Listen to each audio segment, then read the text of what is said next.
Ils t'ont vendu. Ils nous ont tous vendus.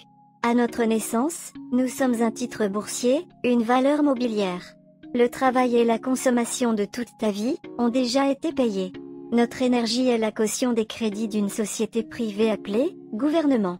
Ils ont superposé à tes yeux une matrice, une réalité factice te faisant croire qu'il n'y avait qu'un seul toi, vivant. Or ils t'ont dupliqué virtuellement, et ils ont fait de cette nouvelle personne, leur esclave éternel. Un homme de paille. Un bout de papier qui porte le même nom que toi quand il est prononcé, et c'est là qu'ils te trompent. Cela dure depuis 1794, loi du 6 fructidor de l'an 2, soit juste après la Révolution. Faisant la passation du nom d'usage, au nom de famille, habituellement réservé aux sociétés pour les reconnaître. C'est l'État qui vous transmet un nom de famille, et non vos parents. On appelle tout cela la fraude du nom légal. Le pire, c'est qu'elle débute dès votre arrivée au monde, sans votre consentement, bafouant les droits naturels et inaliénables de l'être humain, et c'est sur cela qu'est bâti le système tout entier, et il perdure, grâce à votre ignorance. Pour comprendre, il faut revenir au début du commerce. Lorsque l'homme a commencé à produire des excédents agricoles, il s'est mis à commercer avec d'autres cultures et civilisations. Le tout essentiellement par voie maritime. Il a donc fallu créer des lois pour réguler les échanges.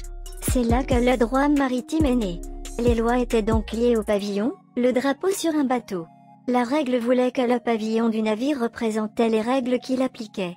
Lorsqu'un navire avec un pavillon rencontrait un autre navire sans pavillon, celui qui n'en avait pas devait se plier à celui qui en possédait un, et lorsque deux navires avec des pavillons différents se rencontraient, alors ils devaient négocier sous le biais de contrats pour réguler leurs transactions.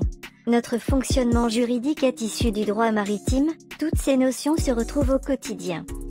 Lorsque les marins partaient en mer à l'époque, ils remettaient leurs documents juridiques, possession et héritage par exemple, à la capitainerie, au cas où le bateau coule au large, l'homme et ses papiers avec. Et si celui-ci ne revenait pas au bout de 7 ans, le transfert d'héritage démarrait, car il était alors considéré comme mort.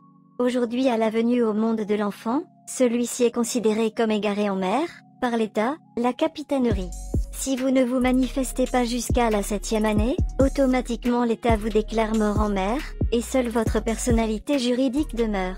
On applique en fait le droit maritime à la terre. Si vous voulez en savoir plus, abonnez-vous à la chaîne de Titus, sur YouTube ou Odyssée. Vous trouverez tout le contenu pour comprendre cette fraude.